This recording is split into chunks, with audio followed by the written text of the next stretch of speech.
The air outside was bitterly cold, the kind of cold that clung to your bones and made every breath visible in the dim light of the evening.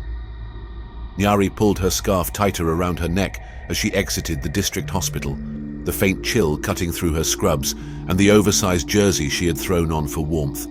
She was bone-tired, her feet dragging with each step, and the weight of another grueling shift bore down on her. The hospital corridors had been endless today, filled with patients whose faces blurred into a tapestry of pain, urgency, and exhaustion. She stopped at the bus stop, shivering as the wind howled through the deserted streets. The streetlight above flickered erratically, casting long, jittery shadows on the cracked pavement. Her phone was in her hand, though it offered no comfort. The battery had died hours ago, leaving her with only its cold, lifeless screen. Nyari glanced up and down the street. Empty. Not even the usual stray dogs that rummaged through the trash bins were around tonight. It was just her and the oppressive silence of the city, a city that felt abandoned, forgotten, much like its people. Her mind wandered as she stood there, trying to push away the memories of the shift she'd just endured. The young mother who had come in laboring, pleading for help, only for complications to claim her life. The elderly man whose hand she had held as he slipped away. The boy with the fever they couldn't break because the hospital pharmacy had run out of basic medication. Nyari sighed deeply, her breath a cloud of mist in the cold air. It wasn't always like this. She'd once felt proud to wear her uniform, to be a nurse, a caretaker, a healer. But the years had worn her down.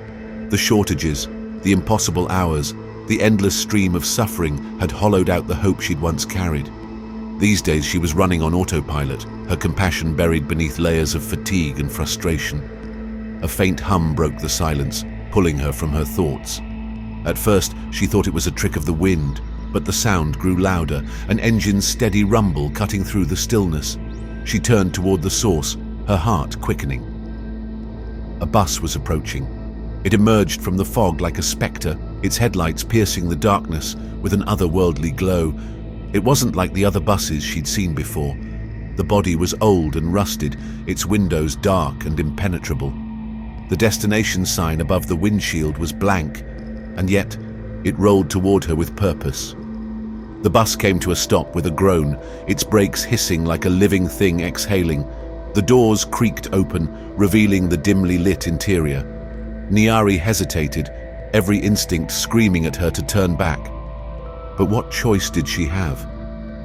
The thought of walking the long dark road home alone was enough to make her stomach churn. She had no phone, no one to call, and no other options. She stepped onto the bus, her hand gripping the cold metal railing as she climbed the steps. The air inside was thick and stale, carrying the faint smell of mildew and something else she couldn't quite place, something acrid and metallic. Nyari paused, glancing around at the passengers. They sat in silence, their faces turned forward, obscured by the dim light. Something about them felt off. She shook off the unease and took a seat near the front, clutching her bag tightly against her chest. The doors closed behind her with a resounding clang, and the bus lurched forward, plunging into the night. As the engine roared, Nyari's thoughts began to race. She couldn't shake the feeling that she had just made a mistake she couldn't take back. Nyari settled into her seat near the front, clutching her bag tightly. The faint hum of the engine vibrated beneath her feet as the bus rolled forward, its movements uneven and jerky, like it hadn't been maintained in years. The air was heavy, and the dim, flickering lights overhead cast unsettling shadows across the torn seats and stained walls. She glanced at the other passengers, trying to shake the uneasy feeling that had crept over her since she boarded. They sat scattered throughout the bus, their postures unnaturally rigid, their faces turned forward. The woman in the seat across from her wore a loose-fitting dress, her pale face void of expression. Nyari couldn't help but notice how the woman's figure seemed to cover the whole seat, her presence almost oppressive despite her stillness. Behind the woman, a man in a checkered coat muttered softly to himself, his voice barely audible over the hum of the engine. Nyari strained to hear but couldn't make out the words. It sounded like another language, one she didn't recognize, and it made her stomach twist with unease. At the back of the bus, a child sat motionless, their face obscured by shadows. Something about the child's stillness felt unnatural, as if they weren't truly there. Nyari shivered, turning her gaze back to the front. She told herself she was imagining things, that the exhaustion was playing tricks on her mind. But the unease grew. The passengers weren't just quiet, they were silent. No coughing, no shifting in their seats, not even the sound of breathing. It was as if the air itself had been swallowed up by the void outside the bus. Nyari's pulse quickened, her grip on her bag tightening as she fought the urge to call out, to break the oppressive silence. The bus hit a pothole, jolting her out of her thoughts. She glanced out the window, hoping to orient herself, but the streets were gone. In their place was an endless black void, an abyss that seemed to stretch on forever. No lights, no landmarks, just darkness. Her heart raced as she turned back to the passengers. That was when she began to recognize them. The woman in the loose-fitting dress. Nyari had seen her before. She had been a patient, a mother who had come to the hospital in labor. Nyari's chest tightened as the memory surfaced, the complications, the shouting, the moment they'd lost her. She blinked, her breathing shallow, trying to convince herself it wasn't possible. She looked at the man in the checkered coat. His muttering grew louder, his lips moving faster, his eyes fixed on nothing. Another memory flashed in her mind. A chronic patient, a man who had spent weeks in her ward. She remembered his frustration, his complaints, and finally, his still body when the illness had claimed him. Nyari's gaze drifted to the child in the back. Her throat tightened as she recalled the boy with the fever they couldn't break, his small, frail body racked with tremors as his family prayed for a miracle that never came. She was shaking now, her hands clammy as she pressed them to her lap. These weren't just strangers. These were her patients, her failures, the ones she couldn't save. A voice broke the silence, low and chilling. "You remember us, don't you?" Nyari froze. The voice hadn't come from a single direction. It seemed to echo from everywhere at once. She turned, her eyes darting from one passenger to the next, but none of them moved. None of them spoke. The bus began to slow, the engine's hum dying down.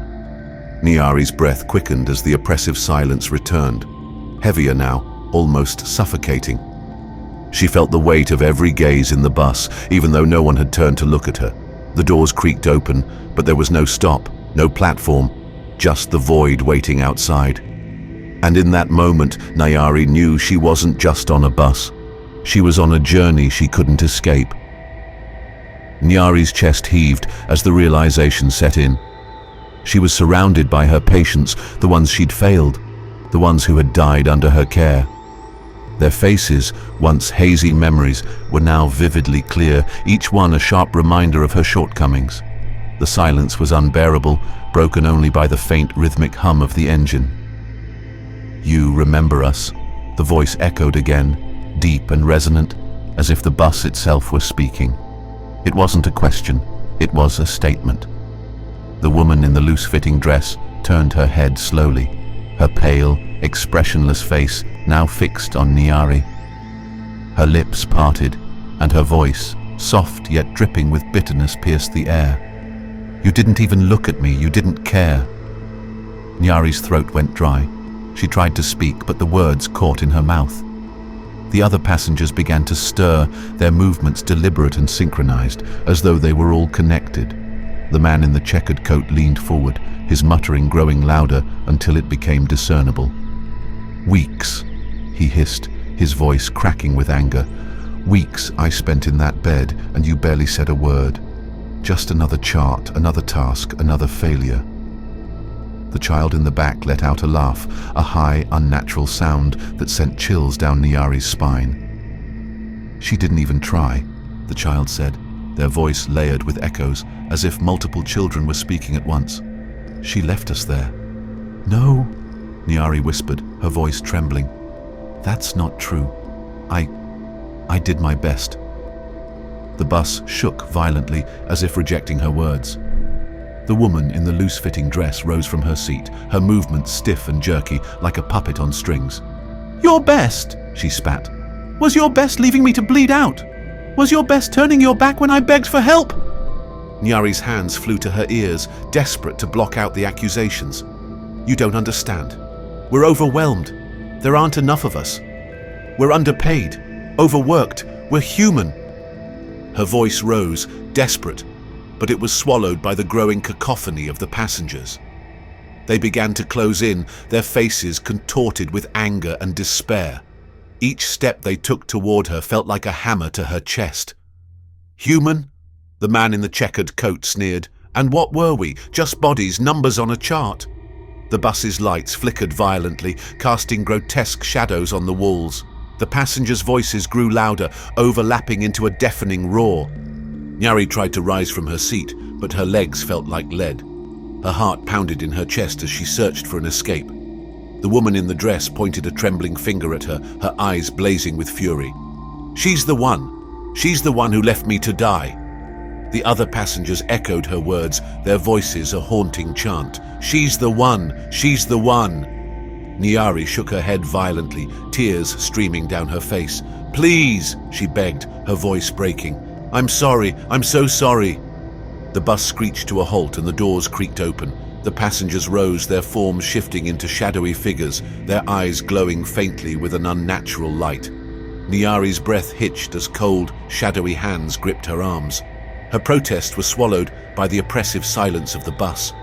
The figures dragged her off, their grip relentless. Nyari's legs buckled, her sneakers scraping against the floor of the bus as she resisted.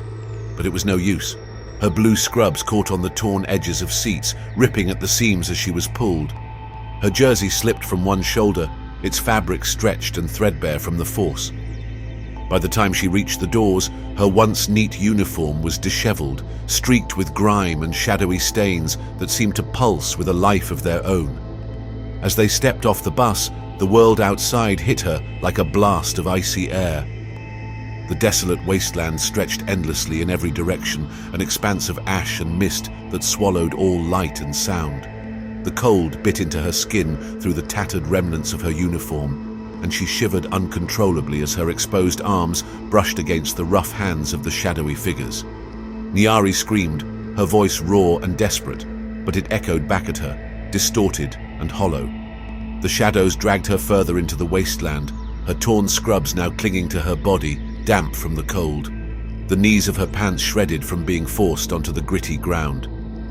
Her jersey, once a comforting shield against the night air, hung loose, its fabric frayed and stained, barely holding together.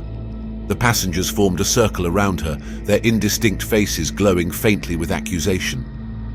Nyari dropped to her knees, clutching the scraps of her uniform as if holding on to the last semblance of her identity. Her voice trembled as she pleaded, "Please, I didn't mean to. I was just doing my job." But no response came. The shadows began to dissipate one by one, blending into the swirling mist, leaving Nyari utterly alone. The bus doors slammed shut behind her with a thunderous finality. Its engine rumbled and the vehicle slowly pulled away, its taillights casting an eerie red glow against the pale mist. She stumbled forward, her torn scrubs fluttering weakly in the cold air, reaching out as if she could somehow stop it, but the bus disappeared into the distance, swallowed by the void. The ground beneath her knees was cold and gritty, and around her, faint whispers began to rise. Familiar voices of those she'd once treated, murmuring accusations, regrets, and a chilling refrain. "You failed us. You failed us all." She clutched her head, her mind unraveling as the voices grew louder, overlapping until they were all she could hear. The void around her pulsed, an infinite prison, its boundaries defined only by the endless horizon and the weight of her guilt. The camera pans out, revealing Nyari as a tiny figure swallowed by the barren landscape. Her torn uniform flutters in the icy wind as she kneels, a broken silhouette against the wasteland. The whispers fade, replaced by the low, haunting rumble of the departing bus.